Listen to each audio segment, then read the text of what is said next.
సదాశివసమారంభాం శంకరాచార్యమధ్యమాం అస్మదాచార్యపర్యంతాం వందే గురుపరంపరాం. హరి ఓం. శ్రీ గురుభ్యో నమః. హరి ఓం. పార్థాయ ప్రతిబోధితాం భగవతా నారాయణేన స్వయం వ్యాసేన గ్రథితాం పురాణమునినాం మధ్యే మహాభారతం అద్వైతామృతవర్షిణీం భగవతీం అష్టాదశాధ్యాయినీం అంబ త్వామనుసందధామి భగవద్గీతే భవద్వేషిణీం. యం బ్రహ్మా వరుణేంద్రరుద్రమరుతస్తున్వంతి దివ్యైస్తవైః వేదై సాంగపదక్రమోపనిషదై గాయంతి యం సామగాః. ధ్యానావస్థితతద్గతేన మనసా పశ్యంతి యం యోగినః. యస్యాంతం న విదుః సురాసురగణాః దేవాయ తస్మై నమః. ఓం శ్రీకృష్ణ పరబ్రహ్మణే నమః. స్మరవారం వారం కార్యక్రమంలో శ్రీమద్ భగవద్గీత జ్ఞానయజ్ఞంలో 80వ రోజు అధ్యయనానికి మీ అందరికీ స్వాగతం. ప్రయాణకాలే మనసాచలేనా భక్త్యా యుక్తో యోగబలేన చైవ భ్రువోర్మధ్యే ప్రాణమావేశ్య సమ్యక్ సతం పరం పురుషముపైతి దివ్యం. ఈ శ్లోకంలో కృష్ణ పరమాత్మ నిష్కామ భక్తుడు మరణకాలంలో భగవంతుణ్ణి తలుచుకుంటే ఏమవుతుందో చెప్తున్నాడు. ప్రయాణకాలే అంత్యకాలంలో, ప్రాణం అంటే పంచప్రాణాలు. పంచప్రాణాలు శరీరంలోని అన్ని అంగాల నుంచి వెనక్కి వచ్చి హృదయంలో చేరతాయి. హృదయం నుంచి ఈ ప్రాణం ఒక ప్రత్యేకమైనటువంటి నాడి అయినటువంటి సుషుమ్నా నాడి దగ్గరకు చేరుతుంది. ఈ సుషుమ్నా నాడి పేరు ఇక్కడ రాలేదు, కానీ వేరే చోట్ల మనం దాన్ని చూస్తాం. అలా ప్రాణం హృదయంలోకి వచ్చి హృదయం నుంచి సుషుమ్నా నాడికి వెళ్తుంది. సుషుమ్నా నాడి తలపై భాగంలో ఉన్నటువంటి రంధ్రానికి తీసుకువెళ్తుంది. ఆ రంధ్రాన్ని బ్రహ్మరంధ్రము అని అంటారు. బ్రహ్మలోకానికి తీసుకువెళ్తుంది కాబట్టి దాన్ని బ్రహ్మరంధ్రము అని అంటారు. అంటే ఈ ఉపాసకుడు మరణించినప్పుడు అతని ప్రాణాలు ఈ సుషుమ్నా నాడి ద్వారా బ్రహ్మరంధ్రాన్ని చీల్చుకుని శుక్లగతి ద్వారా బ్రహ్మలోకానికి వెళ్తాయి. అలా వెళ్ళడానికి ఇక్కడ అతను కొన్ని ఏర్పాట్లు చేయాలి. ప్రాణమావేశ్య భ్రువోర్మధ్యే, ప్రాణాలను తను భ్రుకటి మధ్యకు తీసుకురావాలి. భ్రుకుటి మధ్యకు తీసుకురావాలి. భ్రుకుటి అంటే కనుబొమ్మల మధ్య భాగంలోకి, అక్కడ సుషుమ్నా నాడి ఉంటుంది. మరణించే ఉపాసకుడు ప్రయత్నపూర్వకంగా తన ప్రాణాలను భ్రుకుటి మధ్యకు తేవాలంటే అది సాధ్యమైన పనేనా? అతను ముందు తక్కిన అంగాల నుంచి ప్రాణాలను విడదీసి వాటిని హృదయంలోకి చేర్చి హృదయంలోంచి వచ్చే సుషుమ్నా నాడిలోకి తీసుకురావాలి. ఇదంతా కూడా అసాధ్యం అని అనిపిస్తుంది. యోగ బలేన చైవ, కృష్ణ పరమాత్మ చెప్తున్నాడు. క్రమముక్తి కావాలి అంటే అతను గొప్ప ఉపాసకుడే కాదు, గొప్ప యోగి కూడా అయి ఉండాలి. అంటే అష్టాంగ యోగం బాగా సాధన చేసి ఉండాలి. అందులో ఒక అంశం ప్రాణాయామం. మామూలుగా గుండె కొట్టుకోవడం అన్నది, అలాగే శ్వాస పీల్చుకోవడం, ఇవన్నీ కూడా అసంకల్పిత చర్యలు. అంటే అవి మన చేతుల్లో లేవు. కానీ ప్రాణాయామం ద్వారా ఒక సాధకుడు తన ప్రాణాలను, తన గుండెను తన అదుపులో పెట్టుకోగలుగుతాడు. అటువంటి సాధకుడిని యోగి అని అంటారు. క్రమముక్తి కావాలి అంటే అతను అష్టాంగ యోగి అయి ఉండాలి. కానీ జీవన్ముక్తి కావాలి అంటే నిర్గుణ ఈశ్వర జ్ఞానానికి వచ్చి ఆ జ్ఞానం పొంది ఇక్కడే ఇప్పుడే మోక్షాన్ని పొందొచ్చు. దీనికి అష్టాంగ యోగం చేయాల్సిన పని లేదు. కానీ నాకు జీవన్ముక్తి వద్దు అంటే అష్టాంగ యోగం చాలా బాగా చేసి ఉండాలి.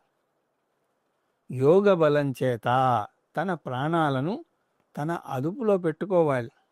అంటే సుషుమ్నా నాడికి తీసుకురావాలి. అంతేకాదు ఇంకా కొన్ని పనులు కూడా చేయాలి. ఏమిటవి? మనసాచలేన, చలించని మనస్సుతో ఉండాలి. అతని మనస్సు స్థిరంగా ఉండాలి. ఎప్పుడు స్థిరంగా ఉండాలిట? మరణకాలంలో. అంటే మరణకాలంలో తన ప్రాణాలను అదుపులో పెట్టుకోవడమే కాదు, తన మనస్సును కూడా నిశ్చలంగా పెట్టుకోవాలి. అది ఎలా సాధ్యం అంటే మళ్ళీ దానికి సమాధానం ఒకటే, యోగ బలేనా. యోగశాస్త్రం చిత్తవృత్తి నిరోధం చేస్తుంది. అంటే మనస్సు ఆలోచించకుండా ప్రశాంతంగా ఉండేలాగా చేస్తుంది. తర్వాత ఏం చేయాలట? భక్త్యాయుక్త. అంతేకాదు అప్పుడు నా మీద మనస్సు పెట్టాలి. అంటే అప్పుడు అతని తపన ఈశ్వర ప్రాప్తి మీదే ఉండాలి, కానీ వేరే విషయాల జోలికి పోకూడదు. అది ఎలా సాధ్యం? మళ్ళీ దానికి కూడా ఒకటే సమాధానం, యోగ బలేన. యోగ శాస్త్రం వల్ల మనస్సును వెనక్కి లాక్కోగలడు. యోగశాస్త్రం వల్ల మనస్సును తన ఇష్టదేవత మీద ఏకాగ్రతతో నిలుపగలడు. ఇష్టదేవత మీద అని ఇక్కడ ప్రత్యేకించి చెప్పలేదు, కానీ మనం ఆ విధంగా అర్థం చేసుకోవాలి. ఆ విధంగా సాధకుడు తన యోగ శక్తి వల్ల పంచప్రాణాలను అదుపులో పెట్టుకుని మనస్సును ప్రశాంతంగా ఉంచుకుని మనస్సును భగవంతుని మీదే నిలిపితే అతను పొందే ఫలం ఏమిటి? పరమం పురుషం దివ్యం. ఈ వాక్యాన్ని చూస్తూనే ఉన్నాం మనం.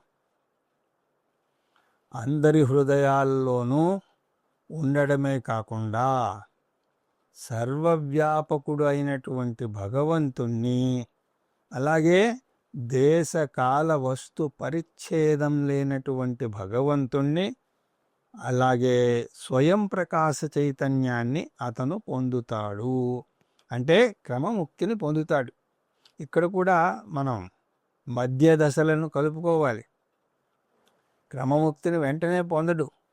బ్రహ్మలోకానికి వెళ్ళి బ్రహ్మగారి దగ్గర పాఠాలు నేర్చుకుని జ్ఞానాన్ని పొంది అప్పుడు మోక్షాన్ని పొందుతాడు. దానిని క్రమముక్తి అని అంటారు.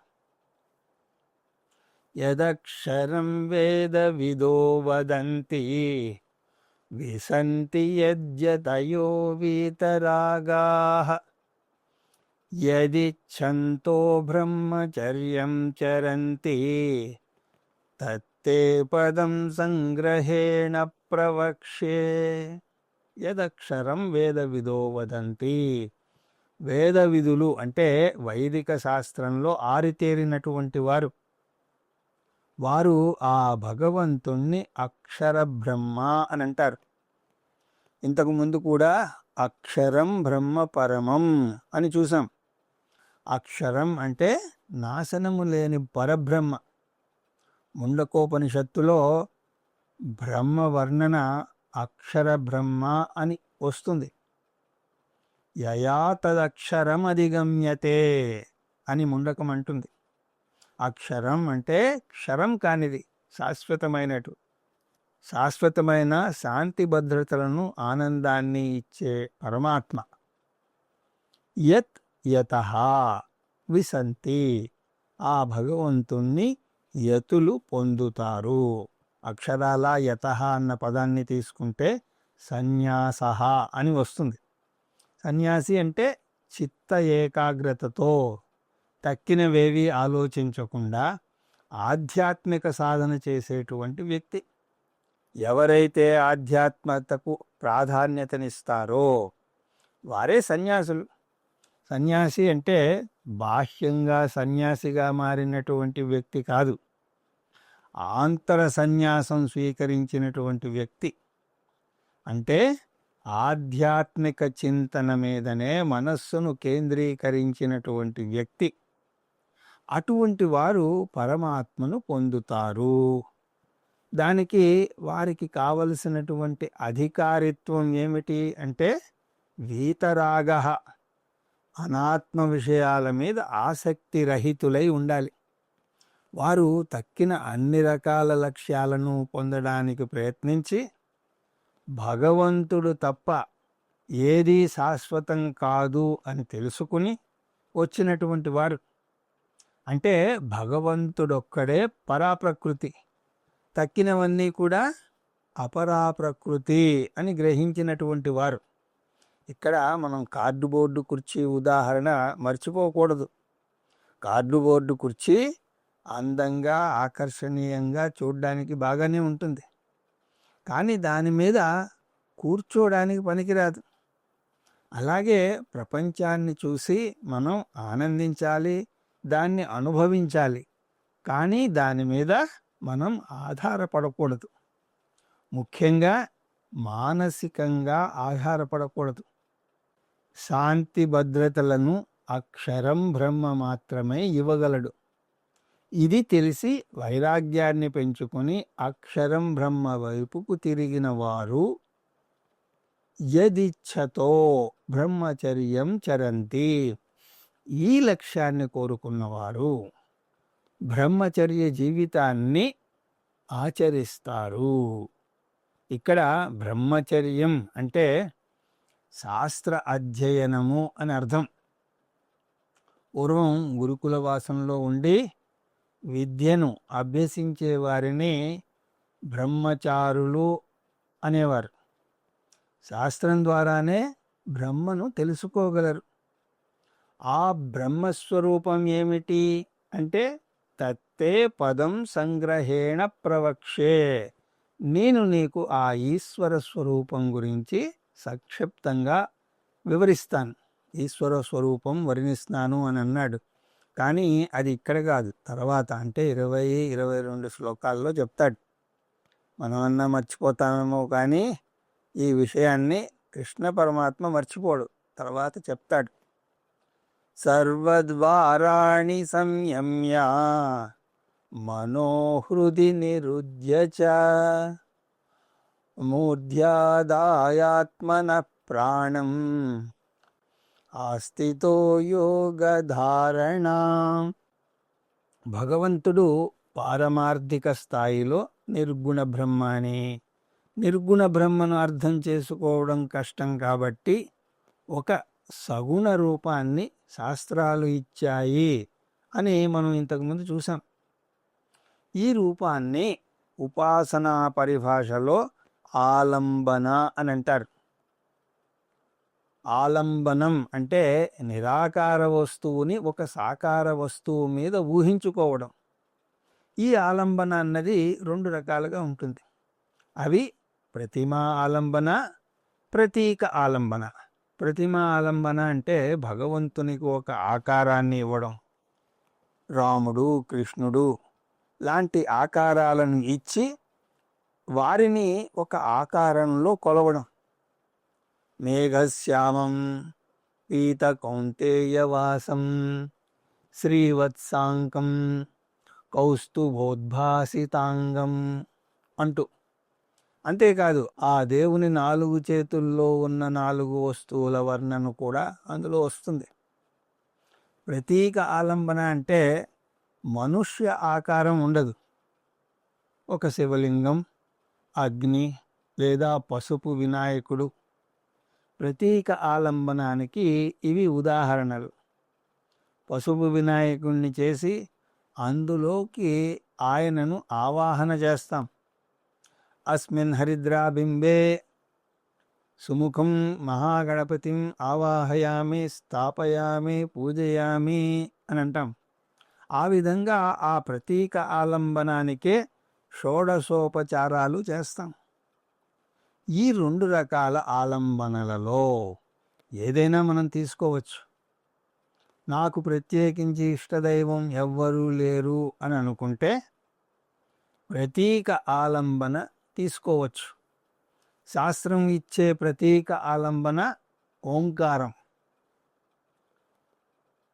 ఏతద్యేవాక్షరం బ్రహ్మ ఏతద్యేవాక్షరం పరం ఏతద్యేవాక్షరం జ్ఞాత్వా యో యదిచ్ఛతి తస్య తత్ ఏతదాలంబనం శ్రేష్టం ఏతదాలంబనం పరం ఏతదాలంబనం జ్ఞాత్వా బ్రహ్మలోకే మహీయతే అంటూ కఠోపనిషత్తు ఆ విధంగా అంటుంది. ఆ విధంగా ఓంకారం ఒక ఆలంబన. దాన్ని ఓంకార ఉపాసన అని అంటారు. అంటే ఓంలో భగవంతుణ్ణి ఆవాహన చేయడం. ఇది చాలా గొప్ప ఉపాసన. దాదాపు అన్ని ఉపాసనలు ఓంకారం గురించి మాట్లాడతాయి. తైత్తరీయోపనిషత్తులో కూడా ఓంకారం గురించి వస్తుంది. ఓంకార ఉపాసన అంత ముఖ్యమైనది కాబట్టే కృష్ణ పరమాత్మ కూడా ఇక్కడ 12, 13 శ్లోకాలలో ఓంకార ఉపాసన గురించి మాట్లాడుతున్నాడు. ఇక్కడ ఒక విషయం మనం గుర్తుంచుకోవాలి. కృష్ణ పరమాత్మ ఉదాహరణకు ఓంకార ఉపాసన గురించి తెలియజేశాడు. కానీ దానికి బదులు మనం మన ఇష్టదేవత ఉపాసన కూడా చెయ్యొచ్చు. రాముడు, కృష్ణుడు, సరస్వతి, లక్ష్మీదేవి, ఏ దేవుడైనా ఆ దేవుణ్ణి ఆలంబనగా తీసుకుని ఉపాసన చెయ్యాలి. అయితే ఎన్నాళ్ళు చేయాలి? జీవితాంతం, మరణకాలంలో కూడా చెయ్యాలి. సర్వద్వారాణి సంయమ్య మరణకాలే, మరణకాలంలో తన ఇంద్రియాలన్నింటి నుంచి విడిపడాలి. ఎందుకంటే ఇంద్రియాల ద్వారా బాహ్య ప్రపంచం మన ప్రమేయం లేకుండానే మన మనస్సులోకి దూసుకు వస్తుంది. ఆ వచ్చినటువంటి ప్రపంచం ఊరుకోకుండా అనేక ఆలోచనలను కలగజేస్తుంది. అందువల్ల భగవంతుణ్ణి తలుచుకోవాలి అని అంటే ఇంద్రియాలను అదుపులో పెట్టుకుని మనో హృది నిరుధ్యచ, మనస్సును హృదయంలో స్థిరంగా నిలపాలి. అక్కడ భగవంతుణ్ణి దర్శించాలి. శివశంకర అష్టకంలో శంకరాచార్యుల వారు భగవంతుణ్ణి ఈ విధంగా ప్రార్థన చేస్తారు. అతిభీషణ కటుభాషణ యమకింకర పటలీ కృతతాడన పరిపీడన మరణాగమ సమయే ఉమయా సహ మమ చేతసి యమశాసన నివసన్ శివశంకర శివశంకర హరమే హర దురితం అంటూ మరణకాలంలో యమకింకర అంటే యమభటులు వస్తారు. అతిభీషణ కటుభాషణ, నన్ను తిడుతూ నా జీవితాన్ని వృధాపరుచుకున్నందుకు నన్ను విమర్శిస్తారు. కృతతాడన పరిపీడన మరణాగత సమయే, చాలా పెద్ద శబ్దాలు చేసుకుంటూ వస్తారు. అటువంటి సమయంలో నాకు నిన్ను ప్రార్థించే ఓపిక ఉండదు. అందువల్ల ఓపిక ఉండగానే నిన్ను వేడుకుంటున్నాను. ఉమయా సహా మమ చేతసి, ఉమాసహితంగా వచ్చి నువ్వు నా హృదయంలో కొలువుండాలి. నువ్వెవరు? యమశాసనుడవు, కాలానికే కాలానివి. యమకింకరులు వచ్చే ముందు నువ్వు వచ్చి నా హృదయంలో నాట్యం చెయ్యాలి. నీ నాట్యాన్ని చూసి ఆ యమకింకరులు భయపడిపోయి పరుగులు తీయాలి. ఇది చాలా అద్భుతమైనటువంటి భావన. మూర్ధ్యాదాయాత్మన ప్రాణం, ప్రాణాలను మూర్ధ్యస్థానంలో స్థిరంగా నిలపాలి. ఇదంతా కూడా ఇంతకుముందు చూసాం. ప్రాణాలను వాటి స్థానాల నుంచి వెనక్కి తీసుకుని వచ్చి వాటిని తల పై భాగానికి బ్రహ్మరంధ్రానికి తీసుకురావాలి.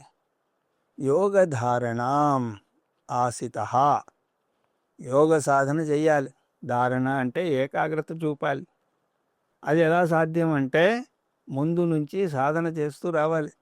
కుటుంబం కోసం ఇప్పటికే చాలా చేశాడు.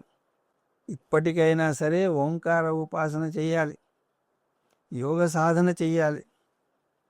నిష్కామ ఉపాసకుడు నిరంతరం ఉపాసన చెయ్యడం వల్ల మరణకాలంలో కూడా ఆ భగవన్నామ స్మరణ చేస్తూనే మరణిస్తాడు. అంటే రామభక్తుడు రామనామ జపం చేస్తూ మరణిస్తే కృష్ణ భక్తుడు కృష్ణనామం జపిస్తూ మరణిస్తాడు. ఏ ఉపాసన చెయ్యని వ్యక్తి పరిస్థితి ఏమిటి మరి? దీనికి ఒక కథ చెప్తారు. ఏ పూజ చెయ్యనటువంటి ఒక వ్యక్తి మరణశయ్య మీద ఉన్నాడు. అమ్మలగన్న అమ్మ అయినటువంటి పార్వతీదేవికి అతని మీద జాలి వేసింది. ఎలాగైనా సరే అతన్ని దీవించమని పరమేశ్వరుణ్ణి వేడుకున్నది. అతనికి మనం అవసరం లేదు, అతను వేరే వాటి మీద ఆధారపడతాడు అని అన్నాడు పరమేశ్వరుడు. కానీ పార్వతీదేవి హృదయం ద్రవించి ఎలాగైనా సరే అతని మీద జాలి చూపమంటుంది. పరమేశ్వరుడు దేవి మాట ఇక కాదనలేకపోయాడు.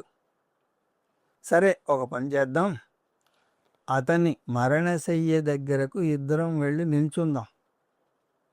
అతను మరణించే ముందు అమ్మా అనంటే అతన్ని నువ్వు కాపాడుదువు గాని, అయ్యా అంటే నేను కాపాడుతాను అని అన్నాడు. కానీ ఏం జరిగి ఉంటుందో మీరు ఊహించగలరు. అతను అమ్మా అని అనలేదు, అయ్యా అని కూడా అనలేదు. అయ్యో అంటూ ప్రాణాలు విడిచాడు.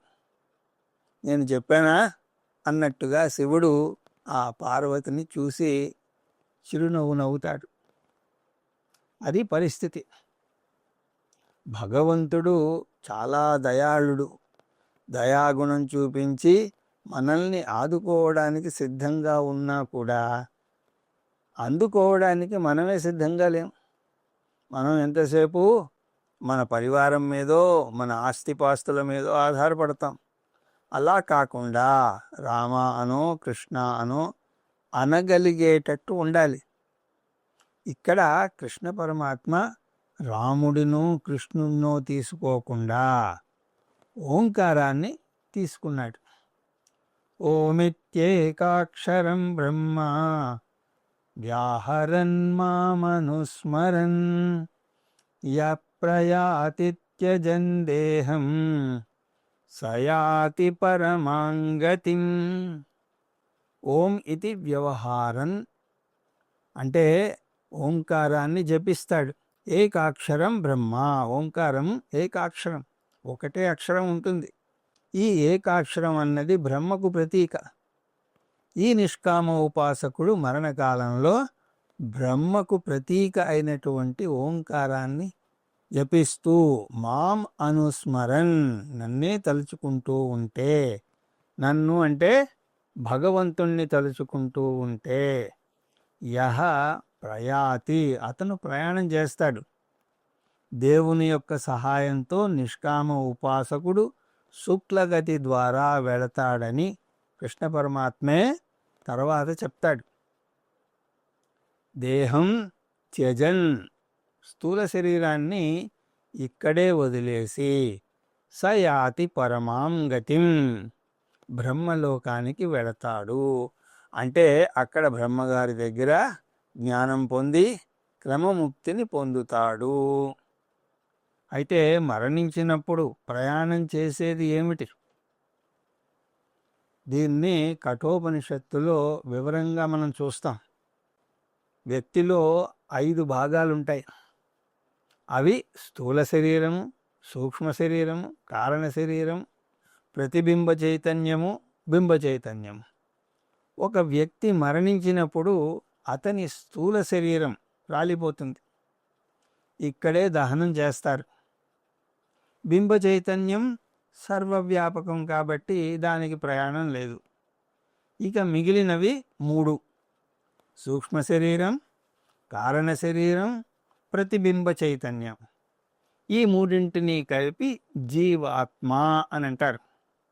జీవాత్మ ప్రయాణం చేస్తుంది. అనన్యచేతసా సతతం యో మాం స్మరతి నిత్యసః తస్యాహం సులభ పార్థ నిత్యయుక్తస్య యోగినః. మరణకాలంలో ఓంకారం జపించడం, ప్రాణాలను సుషుమ్నా నాడి దగ్గరకు తీసుకురావడం, ఇవన్నీ కూడా ఎలా సాధ్యం? దానికి ఈ శ్లోకంలో కృష్ణ పరమాత్మ జవాబు చెప్తున్నాడు. నిజానికి ఈ జవాబును ముందే చెప్పాడు. కేవలం అభ్యాసం వల్లనే అది సాధ్యం. ఏమిటి అభ్యాసం? నావి నావి అని విర్రవీగుతున్నవేవి కూడా, నావి అనుకున్నవేవి కూడా నీవి కావు. అవి పరమాత్మకు చెందుతాయనే నగ్న సత్యాన్ని జీర్ణించుకోవాలి. నేను అనేక మందితో కలిసే అవకాశాన్ని భగవంతుడు నాకు ఇచ్చాడు. వారిని నేను ప్రేమించాలి, వారి పట్ల ఆప్యాయత, అనుబంధాన్ని చూపించాలి. కానీ వారు నా వారు కారు, భగవంతునికి చెందుతారు అనే విషయం కలలో కూడా మనం మర్చిపోకూడదు. వారితో ఎడబాటు తప్పనిసరి పరిస్థితి వచ్చినప్పుడు వారి నుంచి మనల్ని దూరం చేస్తాడు ఆ భగవంతుడు.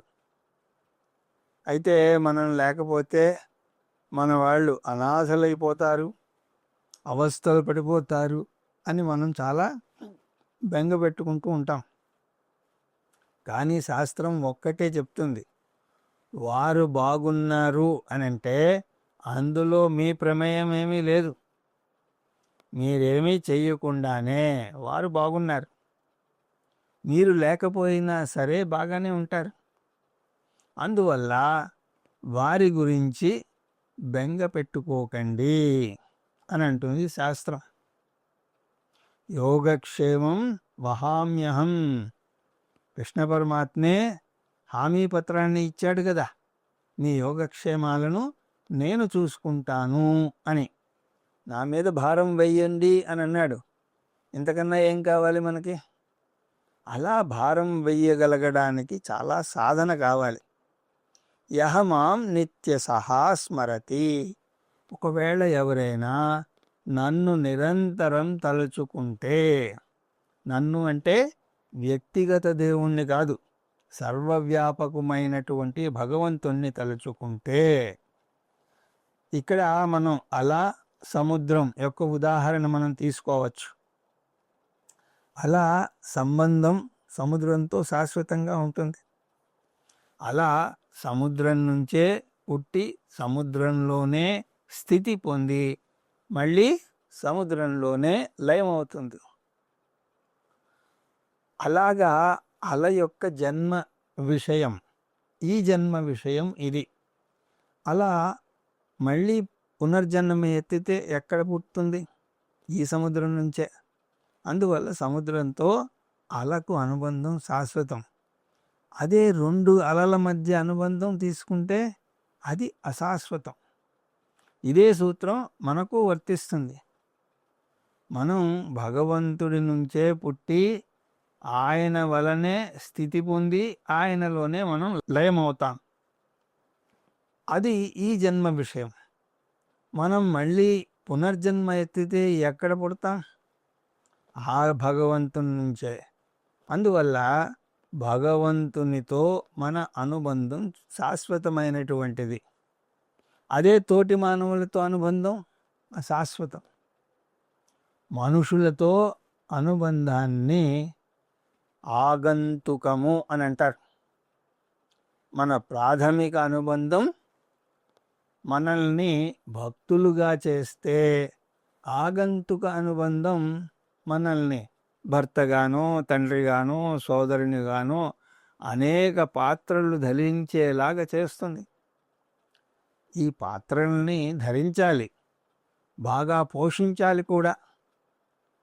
ఎవరు కాదు అని అనడం లేదు, కానీ వాటి మాయలో పడి కొట్టుకుపోకూడదు. ఒక సంగీత విద్వాంసుడు పాట పాడుతున్నంతసేపు తంబూరా శృతిని మర్చిపోడు.